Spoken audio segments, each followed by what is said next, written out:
اول ما تفتح العربيه الشيري تيجو 7 هتحس فعلا بالعصريه والرياضيه داخل مقصوله العربيه. خامات الداخليه في العربيه هي فوق المتوسطه، والخامات مش زي ما البعض وصفها يعني، بالعكس العربيه شكلها عصري جدا وشكلها حديث، مش شكلها قديم زي بعض العربيات سواء تصميم او خامات او الكلام ده كله.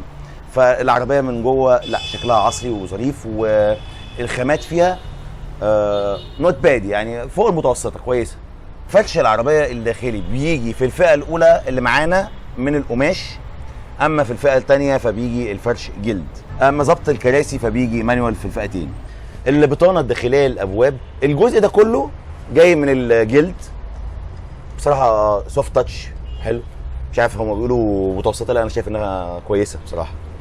الجزء ده جاي كده حاليه من البلاستيك اللي بلون الكروم، لكن هي بلاستيك زي ما انتم شايفين كده اهي. طبعا هنا في مكان للتخزين، لا مساحته كويسه، مكان التخزين ده مساحته كويسه جدا يعني. هي بس كنزه شويه يعني، انا بحب برضه اوصف لك بشكل دقيق كنزه شويه ولكن حجمها كبير. اول ما دخلت العربيه وقعدت في الكراسي بصراحه يعني الكراسي قعدتها ناشفه شويه. لو جينا بقى بصينا على التابلو بتاع العربيه هنلاقي ان التابلو جاي جزء كبير منه الحقيقه جاي من الرابر او السوفت تاتش او الجلد الطري، والجزء ده جلد ومساحه واخد مساحه كبيره بصراحه. برضو حوالين فتحات التكييف هنا في تطعيمات كده من البلاستيك اللي شبه الكروم. يمكن ده كانت الجزئيه اللي الناس بتتكلم فيها، بتقول ان يعني ايه انها الخامات مش حلوه قوي، يمكن عشان الجزئيه دي ان هي حاجات كتير جدا شبه الكروم بس هي بلاستيك مطليه بشكل الكروم. وهنا حوالين الشاشه في برضو تطعيمات من البيانو بلاك. برضو شكل الكونسول شكله حلو قوي. هنا في واخد كده تطعيمه كلها او جزء كبير من الكونسول اللي هو البلاستيك اللي شبه الخشب ده، شكله حلو ظريف. حتى شكل المقبض بتاع الفتيش شكله برضو شكلها حلو يعني.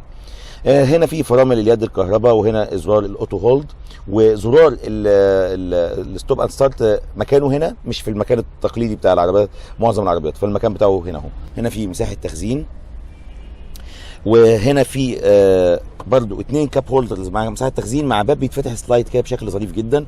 دي وهنا علبه التخزين اللي هنا اللي في الكونسول برضو جايه من الجلد الطري، ولو فتحناها نبص فيها هنلاقي فيها هنا ان فيها فتحه يو اس بي ومكان الولاعه بتاعت العربيه. هي مساحه العلبه صغيره شويه مش كبيره، بس زي ما قلنا مساحه بتؤدي الغرض. التكييف هنا 1 زون مش ديوال زون. الشاشه هنا بتيجي 9 بوصه، ما فيهاش الاندرويد اوتو والابل كار بلاي، ولكن فيها الموبايل ميرورنج. الشاشه هنا بتيجي عداد السرعه فيها انالوج، ولكن في شاشه معلوماتيه حوالي 4.5 بوصه في وسط التابلو شاشه العدادات. الطاره هنا بتيجي مالتي فانكشن، وفي هنا حليه من البلاستيك برضو اللي شبه النيكل كروم.